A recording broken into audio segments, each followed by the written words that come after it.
mi querido compañero, dijo Sherlock Holmes estando él y yo sentados a uno y otro lado de la chimenea, en sus habitaciones de Bayer Street, la vida es infinitamente más extraña que todo cuanto la mente del hombre podría inventar. No osaríamos concebir ciertas cosas que resultan verdaderos lugares comunes de la existencia. Si nos fuera posible salir volando por esa ventana agarrados de la mano, revolotear por encima de esta gran ciudad, levantar suavemente los techos y asomarnos a ver las cosas raras que ocurren, las coincidencias extrañas, los proyectos, los contraproyectos, los asombrosos encadenamientos de circunstancias que laboran a través de las generaciones y desembocando en los resultados más outré, nos resultarían por demás trasnochadas e infructíferas todas las obras de ficción, con sus convencionalismos y con sus conclusiones previstas de antemano. Pues yo no estoy convencido de ello, le contesté. Los casos que salen a la luz en los periódicos son, por regla general, bastante sosos y bastante vulgares. En nuestros informes policíacos nos encontramos con el realismo llevado a sus últimos límites, pero, a pesar de ello, el resultado, preciso es confesarlo, no es ni fascinador ni artístico. Se requiere cierta dosis de selección y de discreción al exhibir un efecto realista, comentó Holmes. Esto se echa de menos en los informes de la policía, en los que es más probable ver subrayadas las vulgaridades del magistrado que los detalles que encierran para un observador la esencia vital de todo el asunto. Créame, no hay nada tan antinatural como lo vulgar. Me sonreí, moviendo negativamente la cabeza, y dije: comprendo perfectamente que usted piense de esa manera. Sin duda que, dada su posición de consejero extraoficial, que presta a ayudar a todo aquel que se encuentra totalmente desconcertado en toda la superficie de 3 continentes, entra usted en contacto con todos los hechos extraordinarios y sorprendentes que ocurren. Pero aquí, y al decirlo recogí del suelo el periódico de la mañana, hagamos una experiencia práctica. Aquí tenemos el primer encabezamiento con que yo tropiezo: crueldad de un marido con su mujer. En total, media columna de letra impresa que yo sé, sin necesidad de leerla, que no encierra sino hechos completamente familiares para mí. Tenemos, claro está, el caso de la otra mujer, de la bebida, del empujón, del golpe, de las magulladuras, de la hermana simpática o de la patrona. Los escritores más toscos no podrían inventar nada más vulgar. Pues bien, el ejemplo que usted pone resulta desafortunado para su argumentación, dijo Holmes, echando mano al periódico y recorriéndolo con la mirada. Aquí se trata del caso de separación del matrimonio Dundas. Precisamente yo me ocupé de poner en claro algunos detalles pequeños que tenían relación con el mismo. El marido era abstemio, no había de por medio otra mujer, y la queja que se alegaba era que el marido había contraído la costumbre de terminar todas las comidas despojándose de su dentadura postiza y tirándosela a su mujer, acto que, usted convendrá conmigo, no es probable que surja en la imaginación del escritor corriente de novelas. Tome usted un pellizco de rapé, doctor, y confiese que en el ejemplo que usted puso me he anotado yo un tanto a mi favor. Me alargó su caja de oro viejo para el rapé, con una gran amatista en el centro de la tapa. Su magnificencia contrastaba de tal manera con las costumbres sencillas y la vida llana de Holmes que no pude menos de comentar aquel detalle. Me había olvidado de que llevó varias semanas sin verlo a usted, me dijo. Esto es un pequeño recuerdo del rey de Bohemia en pago de mi colaboración en el caso de los documentos de Irene Adler. ¿Y el anillo? Le pregunté, mirando al precioso brillante que centelleaba en uno de sus dedos. Procede de la familia real de Holanda, pero el asunto en que yo le serví es tan extraordinariamente delicado que no puedo confiárselo ni siquiera a usted, que ha tenido la amabilidad de hacer la crónica de uno o dos de mis pequeños problemas. Y no tiene en este momento a mano ninguno. Le pregunté con interés. Tengo 10 o 12, pero ninguno de ellos presenta rasgos que lo hagan destacar. Compréndame, son de importancia sin ser interesantes. Precisamente he descubierto que de ordinario suele ser en los asuntos sin importancia donde se presenta un campo mayor de observación, propicio al rápido análisis de causa y efecto, que es lo que da su encanto a las investigaciones. Los grandes crímenes suelen ser los más sencillos, porque cuanto más grande es el crimen, más evidente resulta, por regla general, el móvil. En estos casos de que le hablo no hay nada que ofrezca rasgo alguno de interés, con excepción de uno bastante intrincado que me ha sido enviado desde Marsella. Sin embargo, bien pudiera ser que tuviera alguna cosa mejor antes que transcurran unos pocos minutos, porque, con mucho me equivoco, o allí llega uno de mis clientes. Holmes se había levantado de su sillón y estaba en pie entre las cortinas separadas, contemplando la calle londinense, tristona y de color indefinido. Mirando por encima de su hombro, pude ver yo en la acera de enfrente a una mujer voluminosa que llevaba alrededor del cuello una boa de piel tupida y una gran pluma rizada sobre el sombrero de anchas alas, ladeado sobre la oreja según la moda coquetona duquesa de Devonshire.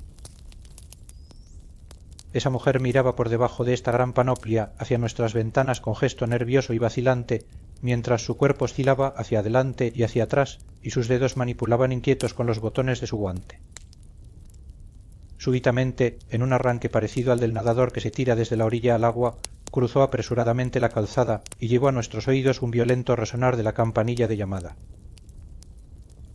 Antes de ahora he presenciado yo esos síntomas, dijo Holmes, tirando al fuego su cigarrillo. El oscilar en la acera significa siempre que se trata de un affaire du coeur. Querría que la aconsejase, pero no está segura de que su asunto no sea excesivamente delicado para confiárselo a otra persona. Pues bien, hasta en esto podemos hacer distinciones. La mujer que ha sido gravemente perjudicada por un hombre ya no vacila y el síntoma corriente suele ser la ruptura del alambre de la campanilla de llamada. En este caso podemos dar por supuesto que se trata de un asunto amoroso, pero que la joven no se siente tan irritada como perpleja o dolida. Pero aquí se acerca ella en persona para sacarnos de dudas. Mientras Holmes hablaba, dieron unos golpes en la puerta y entró el Botones para anunciar a la señorita Marie Sutherland, mientras la interesada dejaba ver su pequeña silueta negra detrás de aquel, a la manera de un barco mercante con todas sus velas desplegadas detrás del minúsculo bote piloto. Sherlock Holmes la acogió con la espontánea amabilidad que lo distinguía. Una vez cerrada la puerta y después de indicarle con una inclinación que se sentase en un sillón, la contempló de la manera minuciosa y sin embargo discreta que era peculiar en él. ¿No le parece, le dijo Holmes, que es un poco molesto para una persona corta de vista como usted el escribir tanto a máquina? Lo fue al principio, contestó ella, pero ahora sé dónde están las letras sin necesidad de mirar. De pronto, dándose cuenta de todo el alcance de sus palabras, experimentó un violento sobresalto y alzó su vista para mirar con temor y asombro la cara ancha y de expresión simpática. «¿Usted ha oído hablar de mí, señor Holmes?», exclamó. «De otro modo, ¿cómo podía saber eso?». «No le dé importancia», le dijo Holmes, riéndose, «porque la profesión mía consiste en saber cosas. Es posible que yo me haya entrenado en fijarme en lo que otros pasan por alto.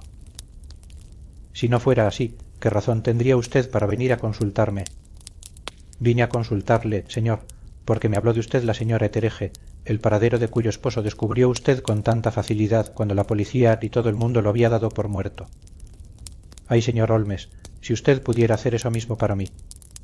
No soy rica, pero dispongo de 100 de libras al año de renta propia, además de lo poco que gano con la máquina de escribir, y daría todo ello por saber qué ha sido del señor Smerange. ¿Por qué salió a la calle con tal precipitación para consultarme?», preguntó Sherlock Holmes, juntando unas con otras las yemas de los dedos de sus manos y con la vista fija en el techo. También ahora pasó una mirada de sobresalto por el rostro algo inexpresivo de la señorita Marie Sutherland, y dijo ésta: «En efecto, me lancé fuera de casa, como disparada, porque me irritó el ver la tranquilidad con que lo tomaba todo el señor Vindivan, es decir, mi padre.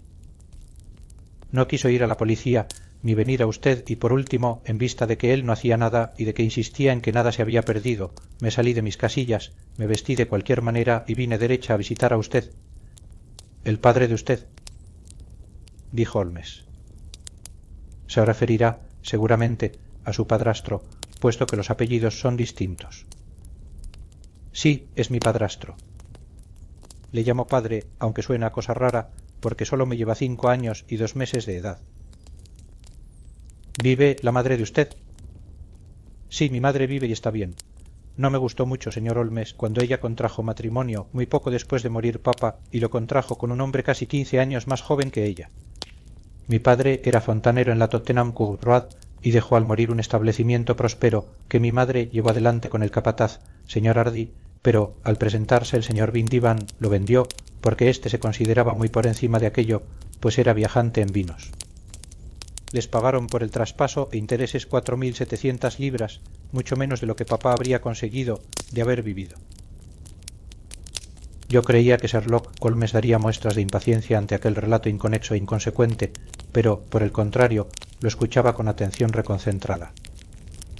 ¿Proviene del negocio la pequeña renta que usted disfruta?, preguntó Holmes. De ninguna manera, señor. Se trata de algo en absoluto independiente y que me fue legado por mi tío Ned de Auckland. El dinero está colocado en valores de Nueva Zelanda al 4,5%. El capital asciende a 2.500 libras, pero solo puedo cobrar los intereses. Lo que usted me dice me resulta en extremo interesante, le dijo Holmes. Disponiendo de una suma tan importante como son 100 libras al año, además de lo que usted misma gana, viajará usted, sin duda, un poco y se concederá toda clase de caprichos. En mi opinión, una mujer soltera puede vivir muy decentemente con un ingreso de 60 libras. Yo podría hacerlo con una cantidad muy inferior a esa, señor Holmes, pero ya comprenderá que mientras viva en casa no deseo ser una carga para ellos y son ellos quienes invierten el dinero mío. Naturalmente, eso ocurre solo por ahora. El señor Vindivan es quien cobra todos los trimestres mis intereses, él se los entrega a mi madre y yo me las arreglo muy bien con lo que gano escribiendo a máquina. Me pagan 2 peniques por hoja y hay muchos días en que escribo de 15 a 20 hojas. Me ha expuesto usted su situación con toda claridad, le dijo Holmes. Este señor es mi amigo el doctor Watson y usted puede hablar en su presencia con la misma franqueza que delante de mí. Tenga, pues, la bondad de contarnos todo lo que haya referente a sus relaciones con el señor Osmerangel. La cara de la señorita Sutherland se cubrió de rubor y sus dedos empezaron a pellizcar nerviosamente la orla de su chaqueta. Lo conocí en el baile de los gasistas, nos dijo. Acostumbraban enviar entradas a mi padre en vida de éste y siguieron acordándose de nosotros, enviándoselas a mi madre. El señor Vindivan no quiso ir, nunca quería ir con nosotras a ninguna parte. Bastaba para sacarlo de sus casillas el que yo manifestase deseos de ir, aunque solo fuese a una fiesta de escuela dominical. Sin embargo, en aquella ocasión me empeñé en ir y dije que iría porque qué derecho tenía él a impedírmelo. Afirmó que la gente que acudiría no era como para que nosotros alternásemos con ella, siendo así que se hallarían presentes todos los amigos de mi padre. Aseguró también que yo no tenía vestido decente, aunque disponía del de terciopelo color púrpura, que ni siquiera había sacado hasta entonces del cajón. Finalmente, viendo que no se salía con la suya, marchó a Francia para negocios de su firma y nosotras, mi madre y yo, fuimos al baile acompañadas del señor Hardy, el que había sido nuestro encargado, y allí me presentaron al señor Osmerangel. Me imagino, dijo Holmes, que cuando el señor Vindivan regresó de Francia se molestó muchísimo porque ustedes hubiesen ido al baile. Pues verá usted, lo tomó muy a bien. Recuerdo que se echó a reír, se encogió de hombros y afirmó que era inútil negarle nada a una mujer porque ésta se salía siempre con la suya. Comprendo. De modo que en el baile de los gasistas conoció usted a un caballero llamado Osmerangel. Sí, señor. Lo conocí esa noche y al día siguiente nos visitó para preguntar si habíamos regresado bien a casa. Después de eso nos entrevistamos con él, es decir, señor Holmes, me entrevisté yo con él 2 veces en que salimos de paseo, pero mi padre regresó a casa y el señor Osmerangel ya no pudo venir de visita a ella. Verá usted, mi padre no quiso ni oír hablar de semejante cosa. No le gustaba recibir visitas, si podía evitarlas, y acostumbraba a decir que la mujer debería ser feliz dentro de su propio círculo familiar. Pero, como yo le decía a mi madre, la mujer necesita empezar por crearse su propio círculo, cosa que yo no había conseguido todavía. ¿Y qué fue del señor Osmerangel? No hizo intento alguno para verse con usted. Pues verá, mi padre iba a marchar a Francia otra vez una semana más tarde, y Osmer me escribió diciendo que sería mejor y más seguro el que no nos viésemos hasta que hubiese emprendido viaje. Mientras tanto, podíamos escribirnos y él lo hacía diariamente. Yo recibía las cartas por la mañana, de modo que no había necesidad de que mi padre se enterase. ¿Estaba usted ya entonces comprometida a casarse con ese caballero? Claro que sí, señor Holmes. Nos prometimos después del primer paseo que dimos juntos. Osmer, el señor Ángel, era cajero en unas oficinas de Leaden Stree. ¿En qué oficinas? Eso es lo peor del caso, señor Holmes, que lo ignoro. dónde residía en aquel entonces. Dormía en el mismo local de las oficinas. ¿Y no tiene usted su dirección? No, fuera de que estaba en el Lea de Naistre. ¿Y a dónde, pues, le dirigía usted sus cartas? A la oficina de correos de Lea de Nay para ser retiradas personalmente. Me dijo que si se las enviaba a las oficinas, los demás escribientes le embromarían por recibir cartas de una dama. Me brindé, pues, a escribírselas a máquina, igual que hacía él con las suyas, pero no quiso aceptarlo, afirmando que cuando eran de mi puño y letra le producían, en efecto, la impresión de que procedían de mí, pero que si se las escribía a máquina le daban la sensación de que ésta se interponía entre él y yo. Por ese detalle podrá usted ver, señor Holmes, cuánto me quería y en qué insignificancias se fijaba. Sí, eso fue muy sugestivo, dijo Holmes. Desde hace mucho tiempo tengo yo por axioma el de que las cosas pequeñas son infinitamente las más importantes. ¿No recuerda usted algunas otras pequeñeces referentes al señor Osmerangel? Era un hombre muy vergonzoso, señor Holmes. Prefería pasearse conmigo ya oscurecido y no durante el día, afirmando que le repugnaba que se fijasen en él. Sí, era muy retraído y muy caballeroso. Hasta su voz tenía un timbre muy meloso. Siendo joven sufrió, según me dijo, de anginas e hinchazón de las glándulas, y desde entonces le quedó la garganta débil y una manera de hablar vacilante y como si se expresara cuchicheando. Vestía siempre muy bien, con mucha pulcritud y sencillez, pero padecía, lo mismo que yo, debilidad de la vista, y usaba cristales de color para defenderse de la luz. ¿Y qué ocurrió cuando regresó a Francia su padrastro, el señor Vindivan? El señor Osmerangel volvió de visita a nuestra casa y propuso que nos casásemos antes del regreso de mi padre. Tenía una prisa terrible y me hizo jurar con las manos sobre los evangelios que, ocurriese lo que ocurriese, le sería siempre fiel. Mi madre dijo que tenía razón en pedirme ese juramento y que con ello demostraba la pasión que sentía por mí. Mi madre se puso desde el primer momento de su parte y mostraba por él mayor simpatía aún que yo. Pero cuando empezaron a hablar de celebrar la boda aquella misma semana, empecé yo a preguntar qué le parecería a mi padre, pero los dos me dijeron que no me preocupase de él, que ya se lo diríamos después, y mi madre afirmó que ella lo conformaría. Señor Holmes, eso no me gustó del todo. Me producía un efecto raro el tener que solicitar su autorización, siendo como era muy poco más viejo que yo, pero no quise hacer nada a escondidas, y escribí a mi padre a Burdeos, donde la compañía en que trabaja tiene sus oficinas de Francia, pero la carta me llegó de vuelta la misma mañana de la boda.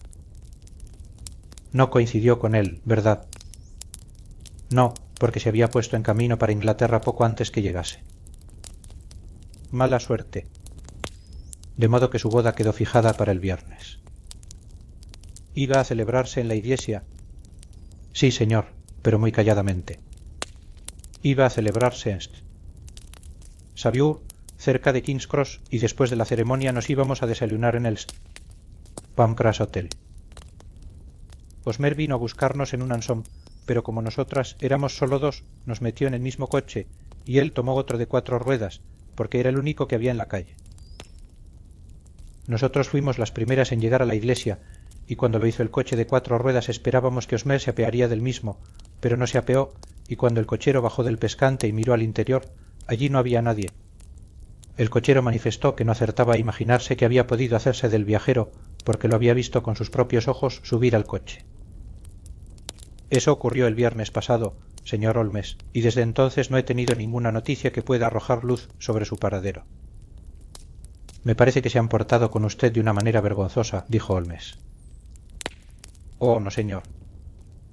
Era un hombre demasiado bueno y cariñoso para abandonarme de ese modo.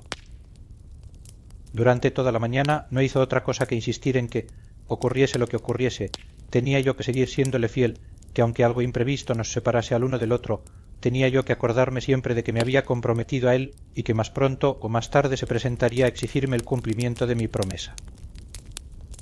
Eran palabras que resultaban extrañas para dichas la mañana de una boda, pero adquieren sentido por lo que ha ocurrido después. Lo adquieren con toda evidencia. Según eso, usted está en la creencia de que le ha ocurrido alguna catástrofe imprevista. Sí, señor. Creo que él previó algún peligro, pues de lo contrario no habría hablado como habló. Y pienso, además, que ocurrió lo que él había previsto. ¿Y no tiene usted idea alguna de qué pudo ser? Absolutamente ninguna. Otra pregunta más. ¿Cuál fue la actitud de su madre en el asunto? Se puso furiosa y me dijo que yo no debía volver a hablar jamás de lo ocurrido. ¿Y su padre? ¿Se lo contó usted? Sí, y pareció pensar, al igual que yo, que algo le había sucedido a Osmer y que yo volvería a tener noticias de él. Porque me decía qué interés podía tener nadie en llevarme hasta las puertas de la iglesia y abandonarme allí. Si él me hubiese pedido dinero prestado, o si, después de casarse conmigo, hubiese conseguido poner mi capital a nombre suyo, pudiera haber una razón, pero Osmer no quería depender de nadie en cuestión de dinero y nunca quiso aceptar ni un solo chelín mío. ¿Qué podía, pues, haber ocurrido? ¿Y por qué no puede escribir? Solo de pensarlo me pongo medio loca. Y no puedo pegar ojo en toda la noche. Sacó de su mantito un pañuelo y empezó a verter en él sus profundos sollozos. Sherlock Holmes le dijo, levantándose, examinaré el caso en interés de usted y no dudo de que llegaremos a resultados concretos. Descargue desde ahora sobre mí el peso de este asunto y desentienda por completo su pensamiento del mismo. Y sobre todo, procure que el señor Osmerangel se desvanezca de su memoria, de la misma manera que él se ha desvanecido de su vida. ¿Cree usted entonces que ya no volveré a verlo más? Me temo que no. ¿Qué le ha ocurrido entonces? Deje a mi cargo esa cuestión. Desearía poseer una descripción exacta de esa persona y cuantas cartas del mismo pueda usted entregarme. El sábado pasado puse un anuncio pidiendo noticias suyas en el Chronicle, dijo la joven. Aquí tiene el texto y aquí tiene también 4 cartas suyas. Gracias. ¿La dirección de usted? John Place, número 31, Camberwell. Por lo que he podido entender, el señor Ángel no le dio nunca su dirección. ¿Dónde trabaja el padre de usted? Es viajante de Westus y Marvan, los grandes importadores de clarete, de Fenchurch Street. Gracias. Me ha expuesto usted su problema con gran claridad. Deje aquí los documentos y acuérdese del consejo que le he dado. Considere todo el incidente como un libro cerrado y no permita que ejerza influencia sobre su vida. Es usted muy amable, señor Holmes, pero yo no puedo hacer eso. Permaneceré fiel al señor Osmer. Me hallará dispuesta cuando él vuelva. A pesar de lo absurdo del sombrero y de su cara inexpresiva, tenía algo de noble que imponía respeto la fe sencilla de nuestra visitante. Depositó encima de la mesa su pequeño lío de papeles y siguió su camino con la promesa de presentarse siempre que la llamase el señor Holmes. Sherlock Holmes permaneció silencioso durante algunos minutos, con las yemas de los dedos juntas, las piernas alargadas hacia adelante y la mirada dirigida hacia el techo.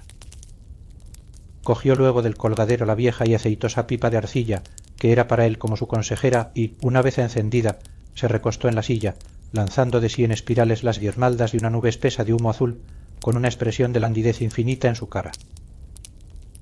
Esta moza constituye un estudio muy interesante, comento. Ella me ha resultado más interesante que su pequeño problema, el que, dicho sea de paso, es bastante trillado. Si usted consulta mi índice, hallará casos paralelos en Andover el año 77 y algo que se le parece ocurrió también en La Haya el año pasado. Sin embargo, por vieja que sea la idea, contiene 1 o 2 detalles que me han resultado nuevos. Pero la persona de la moza fue sumamente aleccionadora. Me pareció que observaba usted en ella muchas cosas que eran completamente invisibles, para mí le hice notar. Invisibles no, Watson, sino inobservadas. Usted no supo dónde mirar y por eso se le pasó por alto todo lo importante. No consigo convencerle de la importancia de las mangas, de lo sugeridoras que son las uñas de los pulgares, de los problemas cuya solución depende de un cordón de los zapatos. Veamos. ¿Qué dedujo usted del aspecto exterior de esa mujer? Descríbamelo. Llevaba un sombrero de paja, de alas anchas y de color pizarra, con una pluma de color rojo ladrillo.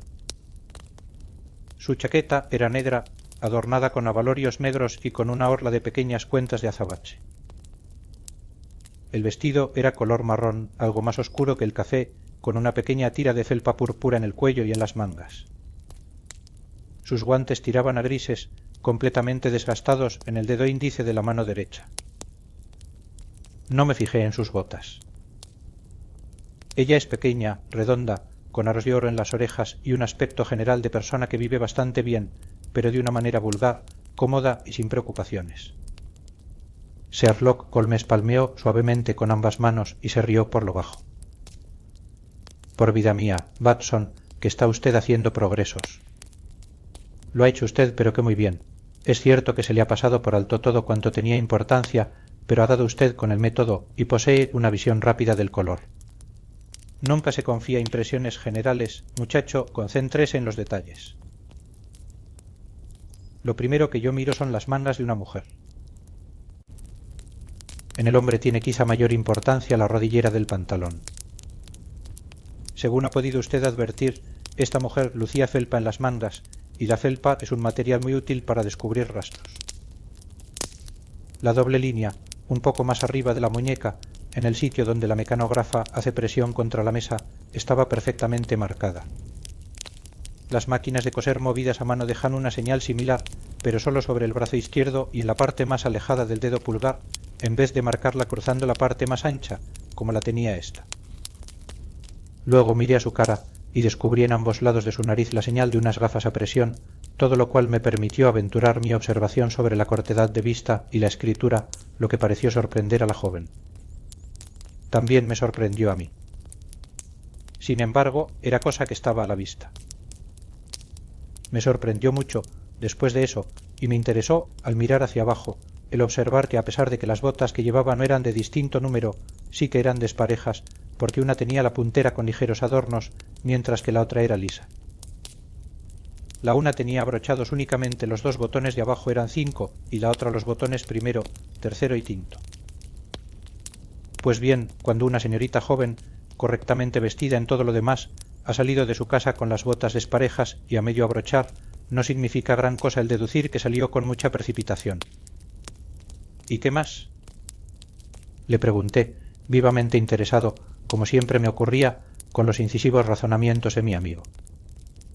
Advertí, de pasada, que había escrito una carta antes de salir de casa, pero cuando estaba ya completamente vestida.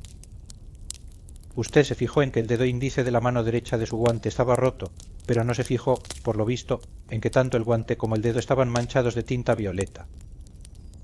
Había escrito con mucha prisa y había metido demasiado la pluma en el tintero. Eso debió de ocurrir esta mañana, pues de lo contrario la mancha de tinta no estaría fresca en el dedo. Todo esto resulta divertido, aunque sea elemental, Watson, pero es preciso que vuelva al asunto. ¿Tiene usted inconveniente en leerme la descripción del señor Smerangel que se da en el anuncio? Puse de manera que le diese la luz el pequeño anuncio impreso que decía: desaparecido la mañana del día 14 un caballero llamado Smerangel, estatura unos 5 pies y 7 pulgadas, de fuerte conformación, cutis cetrino, pelo negro, una pequeña calva en el centro y hirsuto, con largas patillas y bigote, usa gafas con cristales de color y habla con alguna dificultad. La última vez que se le vio vestía levita negra con solapas de seda, chaleco negro, albertina de oro y pantalón gris de paño arris con polainas oscuras sobre botas de elástico. Sábese que estaba empleado en una oficina de la calle Leadenhall, cualquiera que proporcione, etcétera, etcétera. Con eso basta, dijo Holmes. Por lo que hace a las cartas, dijo pasándoles la vista por encima, son de lo más vulgar. No existe en ellas pista alguna que nos conduzca al señor Ángel, salvo la de que cita una vez a Balzac. Sin embargo, hay un detalle notable, y que no dudo le sorprenderá a usted. Que están escritas a máquina, dice notar yo. No solo eso, sino que incluso lo está la firma. Fíjese en la pequeña y limpia inscripción de Smerangel que hay al pie. Tenemos, como usted ve, una fecha, pero no la dirección completa, fuera de lo de Leadenhall, lo cual es bastante vago. Este detalle de la firma es muy sugeridor. A decir verdad, pudiéramos calificarlo de probatorio. ¿Y qué prueba? Es posible, querido compañero, que no advierta usted la marcada dirección que da al caso este. Mentiría si dijese que la veo, como no sea la de que lo hacía para poder negar su firma en el caso de que fuera demandado por ruptura de compromiso matrimonial. No, no se trataba de eso. Sin embargo, voy a escribir 2 cartas que nos sacarán de dudas a ese respecto. La una para cierta firma comercial de la City y la otra al padrastro de esta señorita, el señor Vindivan, en la que le pediré que venga a vernos aquí mañana a las 6 de la tarde. Es igual que tratemos del caso con los parientes varones. Y ahora, doctor, nada podemos hacer hasta que nos lleguen las contestaciones a estas 2 cartas, de modo que podemos dejar el asuntillo en el estante mientras tanto. Tantas razones tenía yo por entonces de creer en la sutil capacidad de razonamiento de mi amigo y en su extraordinaria energía para la acción que experimenté el convencimiento de que debía de tener alguna base sólida para tratar de manera tan segura y desenvuelta el extraño misterio cuyo sondeo me habían encomendado. Tan solo en una ocasión le había visto fracasar, a saber, en la de la fotografía de Irene Adler y del rey de Bohemia, pero al repasar en mi memoria el tan misterioso asunto del signo de los 4 y las circunstancias extraordinarias que rodearon al estudio en escarlata, tuve el convencimiento de que tendría que ser muy enrevesada la maraña que él no fuese capaz de desenredar. Me marché y lo dejé dando bocanadas en su pipa de arcilla, convencido de que, cuando yo volviese por allí al día siguiente por la tarde, me encontraría con que Holmes tenía en sus manos todas las pistas que le conducirían a la identificación del desaparecido novio de la señorita Marie Sutherland. Ocupaba por aquel entonces toda mi atención un caso profesional de extrema gravedad y estuve durante todo el día siguiente atareado junto al lecho del enfermo. No quedé libre hasta que ya iban a dar las 6 y entonces salté a un coche Anson y me hice llevar a Bailstré, medio asustado ante la posibilidad de llegar demasiado tarde para asistir al denouement del pequeño misterio. Sin embargo, me encontré a Sherlock Holmes sin compañía, medio dormido y con su cuerpo largo y delgado hecho un ovillo en las profundidades de su sillón. Un formidable despliegue de botellas y tubos de ensayo y el inconfundible y acre olor del ácido hidroclórico me dijeron que se había pasado el día dedicado a las manipulaciones químicas a que era tan aficionado. ¿Qué? ¿Lo resolvió usted? Le pregunté al entrar. Era el bisulfato de barita. No. El misterio. Y le grité. Oh, eso. Creí que se refería a la sal que había estado manipulando. Como le dije ayer, en este asunto no hubo nunca misterio alguno, aunque sí algunos detalles de interés. El único inconveniente con que nos encontramos es el de que, según parece, no existe ley alguna que permita castigar al granuja este. ¿Y quién era el granuja? ¿Y qué se propuso con abandonar a la señorita Sutherland? No había apenas salido de mi boca la pregunta, y aún no había abierto Holmes los labios para contestar, cuando vimos fuertes pisadas en el pasillo y unos golpecitos a la puerta. Ahí tenemos al padrastro de la joven, el señor Vindivan, dijo Holmes. Me escribió diciéndome que estaría aquí a las 6 adelante. El hombre que entró era corpulento y de estatura mediana, de unos 30 años de edad, completamente rasurado, de cutis cetrino, de maneras melosas que insinuantes y con un par de ojos asombrosamente agudos y penetrantes. Disparó hacia cada uno de nosotros 2 una mirada interrogadora, puso su brillante sombrero de copa encima del armario y, después de una leve inclinación de cabeza, se sentó en la silla que tenía más cerca, a su lado mismo. Buenas tardes, señor James Vindivan, le dijo Holmes.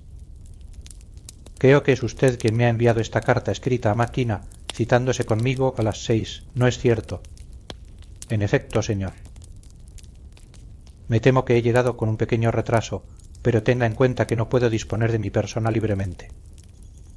Siento que la señorita Sutherland le haya molestado a usted a propósito de esta minucia, porque creo que es mucho mejor no sacar a pública colada estos trapos sucios.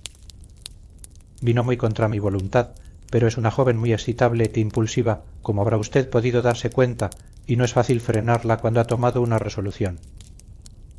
Claro está que no me importa tanto tratándose de usted, que no tiene nada que ver con la policía oficial, pero no resulta agradable el que se aire fuera de casa un pequeño contratiempo familiar como este.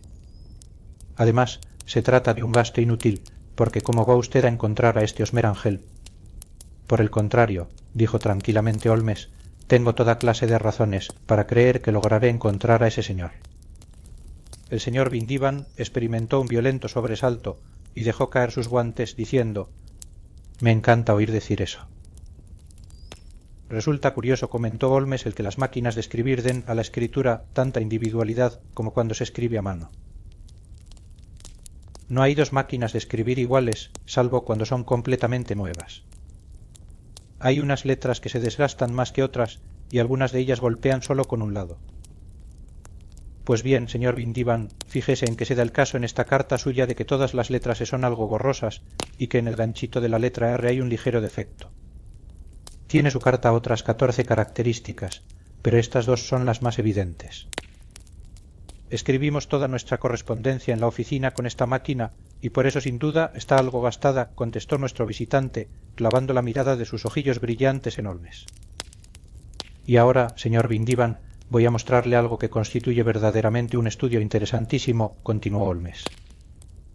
Estoy pensando en escribir cualquier día de estos otra pequeña monografía acerca de la máquina de escribir y de sus relaciones con el crimen. Es un tema al que he consagrado alguna atención. Tengo aquí 4 cartas que según parece proceden del hombre que buscamos. Todas ellas están escritas a máquina y en todas ellas se observa no solamente que las Es son borrosas y las Rs sin ganchito, sino que tienen también, si uno se sirve de los lentes de aumento, las otras 14 características a las que me he referido. El señor Vindivan saltó de su asiento y echó mano a su sombrero diciendo: «Señor Holmes, yo no puedo perder el tiempo escuchando esta clase de charlas fantásticas. Si usted puede apoderarse de ese hombre, hágalo y avíseme después». «Desde luego», dijo Holmes, cruzando la habitación y haciendo girar la llave de la puerta. «Por eso le notifico ahora que lo he atrapado». «¿Cómo?» «Lunde», gritó el señor Vindivan y hasta sus labios palidecieron mientras miraba a todas partes igual que rata cogida en la trampa. «Es inútil todo lo que haga, es verdaderamente inútil», le dijo con voz suave Holmes. «Señor Vindivan, la cosa no tiene vuelta de hoja. Es demasiado transparente, y no me hizo usted ningún elogio cuando dijo que me sería imposible resolver un problema tan sencillo. Bien, siéntese y hablemos». Nuestro visitante se desplomó en una silla con el rostro lívido y un brillo de sudor por toda su frente, balbuciendo: «No cae dentro de la ley». «Mucho me lo temo, pero, de mí para usted, Vindivan, ha sido una artimaña cruel, egoísta y despiadada que usted llevó a cabo de un modo tan ruin como yo jamás he conocido.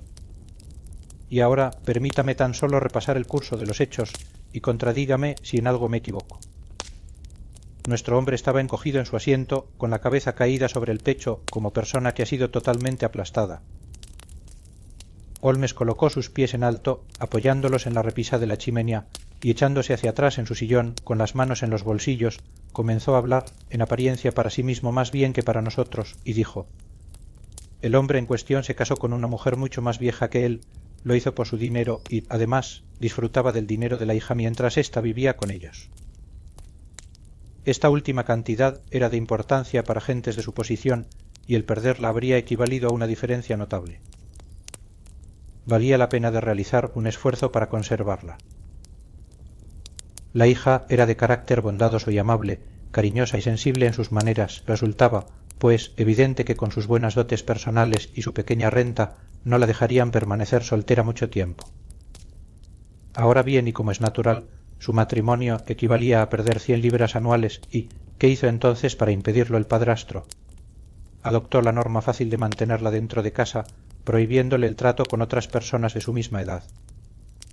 Pero pronto comprendió que semejante sistema no sería eficaz siempre. La joven se sintió desasosegada y reclamó sus derechos, terminando por anunciar su propósito terminante de concurrir a determinado baile. ¿Qué hace entonces su hábil padrastro? Concibe un plan que hace más honor a su cabeza que a su corazón. Se disfrazó, con la complicidad y ayuda de su esposa, se cubrió sus ojos de aguda mirada con cristales de color, enmascaró su rostro con un bigote y un par de hirsutas patillas. Rebajó el timbre claro de su voz hasta convertirlo en cuchillo insinuante y, doblemente seguro porque la muchacha era corta de vista, se presentó bajo el nombre de señor Osmerangel y alejó a los demás pretendientes, haciéndole el amor él mismo. Al principio fue solo una broma, gimió nuestro visitante. Jamás pensamos que ella se dejase llevar tan adelante. Es muy probable que no. Fuese como fuese, la muchacha se enamoró por completo, y estando como estaba convencida de que su padrastro se hallaba en Francia, ni por un solo momento se le pasó por la imaginación la sospecha de que fuese víctima de una traición.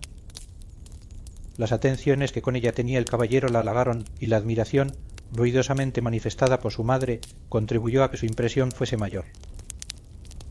Acto continuo, el señor Ángel da comienzo a sus visitas, siendo evidente que si había de conseguirse un auténtico efecto, era preciso llevar la cosa todo lo lejos que fuese posible. Hubo entrevistas y un compromiso matrimonial que evitaría que la joven enderezase sus afectos hacia ninguna otra persona.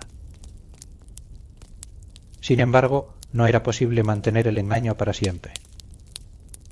Los supuestos viajes a Francia resultaban bastante embarazosos.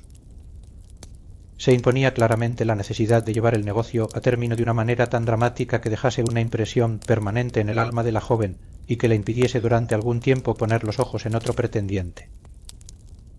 Por eso se le exigieron aquellos juramentos de fidelidad con la mano puesta en los evangelios y por eso también las alusiones a la posibilidad de que ocurriese algo la mañana misma de la boda.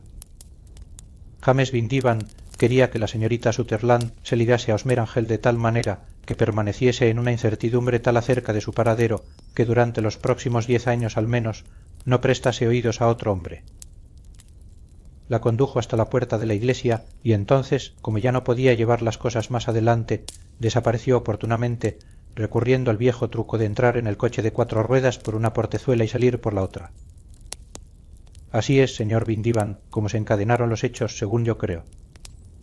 Mientras Holmes estuvo hablando, nuestro visitante había recobrado en parte su aplomo, y al oír esas palabras se levantó de la silla y dijo con frío gesto de burla en su pálido rostro: «Quizá, señor Holmes, todo haya ocurrido de esa manera, y quizá no, pero si usted es tan agudo, debería serlo lo bastante para saber que es usted quien está faltando ahora a la ley, y no yo. Desde el principio, yo no hice nada punible, pero mientras usted siga teniendo cerrada esa puerta, incurre en una acusación por asalto y coacción ilegal». «En efecto, dice usted bien, la ley no puede castigar», dijo Holmes, haciendo girar la llave y abriendo la puerta de par en par. «Sin embargo, nadie mereció jamás un castigo más que usted. Si la joven tuviera un hermano o un amigo, él debería cruzarle las espaldas a latigazos». «Por Júpiter», prosiguió, acalorándose al ver la expresión de mofa en la cara de aquel hombre. «Esto no entra en mis obligaciones para con mi cliente, pero tengo a mano un látigo de cazador y me está pareciendo que voy a darme el gustazo de...». Holmes dio 2 pasos rápidos hacia el látigo, pero antes que pudiera echarle mano, resonó en la escalera el ruido de unos pasos desatinados, se cerró con un golpe estrepitoso la pesada puerta del vestíbulo y nosotros pudimos ver por la ventana al señor James Vindivan que corría calle adelante a todo lo que daban sus piernas. «Ahí va un hombre que hace sus canalladas a sangre fría», exclamó Holmes riéndose, al mismo tiempo que se dejaba caer otra vez en su sillón. «El individuo se irá subiendo de categoría en sus crímenes y terminará realizando alguno muy grave que lo llevará a la horca. Desde algunos puntos de vista no ha estado el caso actual desprovisto por completo de interés. Todavía no veo totalmente las etapas de su razonamiento», le hice notar yo. «Pues verá usted, era evidente desde el principio que este señor Osmerange tenía que tener alguna finalidad importante para su extraña conducta, y también lo era el que la única persona que de verdad salía ganando con el incidente, hasta donde yo podía ver, era el padrastro. También resultaba elocuente el que nunca coincidiesen los 2 hombres, sino que el uno se presentaba siempre cuando el otro se hallaba ausente. También teníamos los detalles de los cristales de color y lo raro de la manera de hablar, cosas ambas que apuntaban hacia un disfraz, lo mismo que las hirsutas patillas. Mis sospechas se vieron confirmadas por el detalle característico de escribir la firma a máquina, porque se deducía de ello que la letra suya le era familiar a la joven y que ésta la identificaría por poco que él escribiese a mano. Comprenda usted que todos estos hechos aislados, unidos a otros muchos más secundarios, coincidían en apuntar en la misma dirección. ¿Y cómo se las arregló usted para comprobarlos? Una vez localizado mi hombre, resultaba fácil conseguir la confirmación. Yo sabía con qué casa comercial trabajaba este hombre. Examinando la descripción impresa, eliminé todo aquello que podía ser consecuencia de un disfraz, las patillas, los cristales, la voz, y la envié a la casa en cuestión, pidiéndoles que me comunicasen si correspondía a la descripción de alguno de sus viajantes. Me había fijado ya en las características de la máquina de escribir y envié una carta a nuestro hombre, dirigida a su lugar de trabajo, preguntándole si podría presentarse aquí. Su respuesta, tal y como yo había esperado, estaba escrita a máquina y en ella se advertían los mismos defectos triviales pero característicos de la máquina. Por el mismo correo me llegó una carta de Westhues and Marvan de Fenchurch Stree comunicándome que la descripción respondía en todos sus detalles a la de su empleado James Vindivan. Vuelo to. ¿Y la señorita Sutherland? Si yo se lo cuento a ella, no me creerá. Recuerde usted el viejo proverbio persa: es peligroso quitar su cachorro a un tigre y también es peligroso arrebatar a una mujer una ilusión. Hay en Afiz tanto buen sentido como en Horacio, e igual conocimiento del mundo.